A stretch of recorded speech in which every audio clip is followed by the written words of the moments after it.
ಎಲ್ಲರಿಗೂ ನಮಸ್ಕಾರ ವಿದ್ಯಾರ್ಥಿಗಳೇ.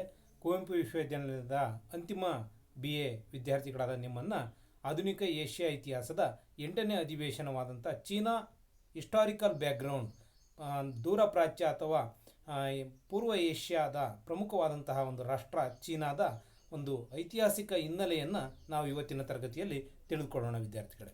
ಚೀನಾದ ಒಂದು ಅಧಿಕೃತವಾದಂಥ ಹೆಸರು people's republic of China.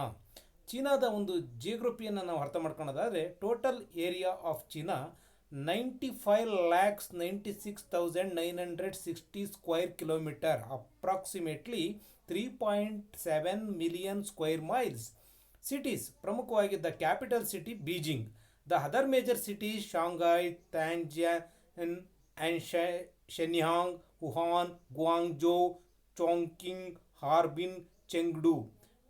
The terrain of the China: plains, deltas and hills in the eastern part, mountains, high plateaus, deserts in the west.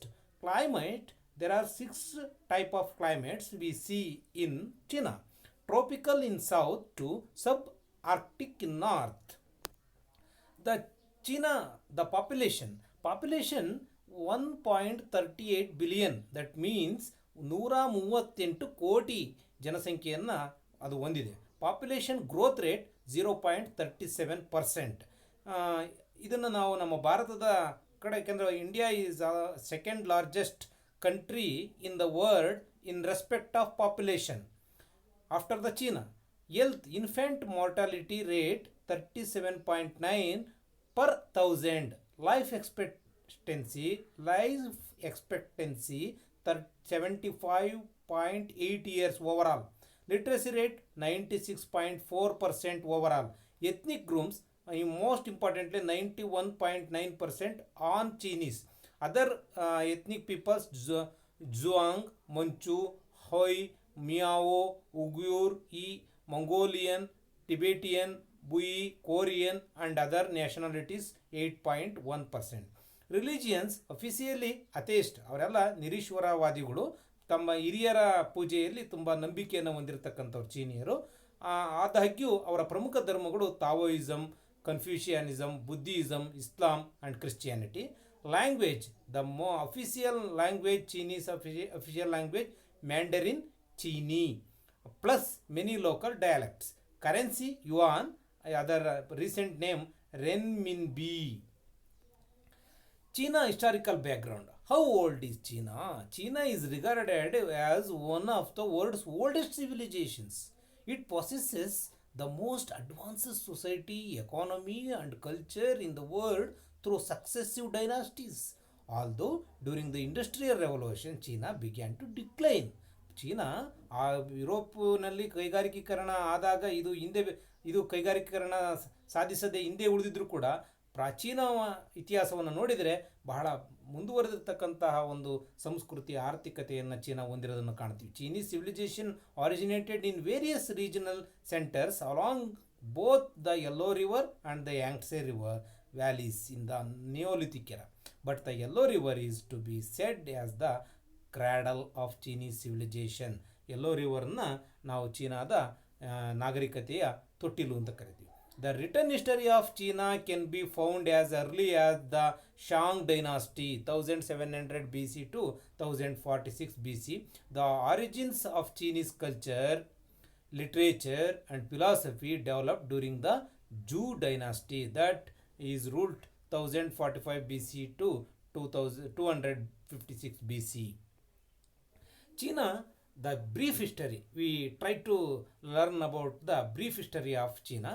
Dynastic period. China is the oldest continuous major world civilization with records dating back about 3,500 years. Successive dynasties developed a system of bureaucratic control which gave the agrarian based Chinese an advantage over neighboring nomadic and hill cultures. Chinese civilization was the further strengthened by the development of a Confucian state ideology and a common written language that bridged the gaps among the country's many local languages and dialects. The early 20th century China, a revolutionary military uprising on October 10, 1911 led to the abdication of the last King Manchu monarch. Between 1911 and 1916, General Yuan Shikai served as a president of China. Upon his death, and with no natural successor, China was ruled by shifting coalitions and competing provincial military leaders. In 1925, Chiang Kai shek united most of the south and central China under the rule of Chinese National People's Party, Kuomintang parties. During the 1920s, many leaders of the rival Communist Chinese Party, Chinese CCP, Chinese Communist Party, were executed, and those who survived recognized under the new leader Mao Zedong, Mao Zedong. By 1949, the CCP occupied most of the country. Chiang Kai shek fled with the remnants of his KMT government and military forces to Taiwan, where he proclaimed Taipei to be China's provincial capital.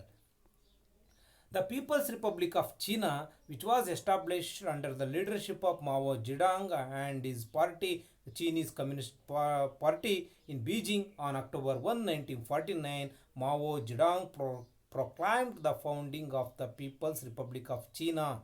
In the early 1950s, China undertook a massive economic and social reconstruction.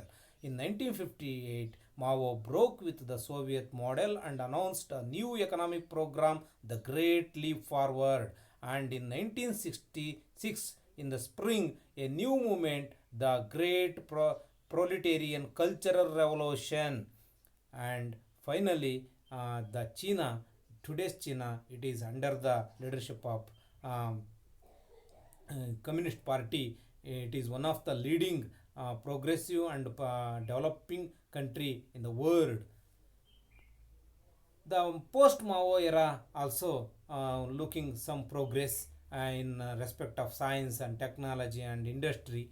And finally, the we important in the next coming classes we will discuss in detail the history of China, the 1911 revolution under the leadership of Sun Yat-sen, and next the Mao Tse-tung communist revolution under the leadership of the Communist China Party. The contributions of China civilization: gunpowder, paper, printing paper, and the compass are sometimes called the four great inventions of the ancient China. Kites were first used as a way for the army to signal warnings. These are also the contributions and innovations of China. Umbrellas were invented for protection from the sun as well as the rain. This was also one of the invention of China. Chinese doctors knew about certain herbs to help sick people. They also knew that eating good foods was important to being healthy. Acupuncture treatment, it is one of the invention of China. Compasses were often used to make sure that homes were built facing the correct direction so they would be in harmony with nature. ಏಕೆಂದರೆ ಸೂರ್ಯೋದಯ ಸನ್ rising and sun setting ಇದಕ್ಕೆ ಪೂರಕವಾಗಿ ಮತ್ತು ಮಾರುತಗಳು ಬರ್ತವೆ, winds, ಅದಕ್ಕೆಲ್ಲ ಅನುಕೂಲವಾಗಿರೋದಕ್ಕೆ ನಮಗೆ ಕಟ್ಟಡಗಳನ್ನು ಗೃಹಗಳನ್ನು ಸರಿಯಾದ ದಿಕ್ಕಿನಲ್ಲಿ ಕಟ್ಟಬೇಕಾಗಿತ್ತು. ಅದನ್ನು ನಿರ್ಧರಿಸೋದಕ್ಕೆ ಈ ಕಂಪಾಸ್ಗಳನ್ನು ಬಳಸ್ಕೊಂಡ್ರು. ಈ ಕಂಪಾಸ್ಗಳನ್ನೇ ಯುರೋಪಿಯನ್ನರು ಬಳಸ್ಕೊಂಡು ಸಾಗರಯಾನವನ್ನು ಮಾಡಿ ಯಶಸ್ವಿಯಾದರು. Another contributions: the Grand Canal in China is the longest man-made canal or river in the world. It is over 100 miles long and stretches from Beijing to Hangzhou. They invented the abacus in the 2nd century BC, which was in future based to the invention of computer calculator. This was a calculator that used sliding beads to help compute math problems quickly. A clear coating called lacquer was made to protect and enhance certain works of art and furniture. Paper money was first developed currency and used in China during the Tang dynasty 7th century back. These are the most important contribution of Chinese civilization to the humanity and the human world. In next classes, we discussed about the China's political history and the economic development, and about the China's revolutions. Uh, uh, this is the China, the most important country of the Asia, or especially the Eastern Asia. ಮುಂದಿನ ತರಗತಿನಲ್ಲಿ ನಾವು ಹೆಚ್ಚಿನದಾಗಿ ತಿಳ್ಕೊಳ್ಳೋಣ ವಿದ್ಯಾರ್ಥಿಗಳು. ಎಲ್ಲರಿಗೂ ನಮಸ್ಕಾರಗಳು.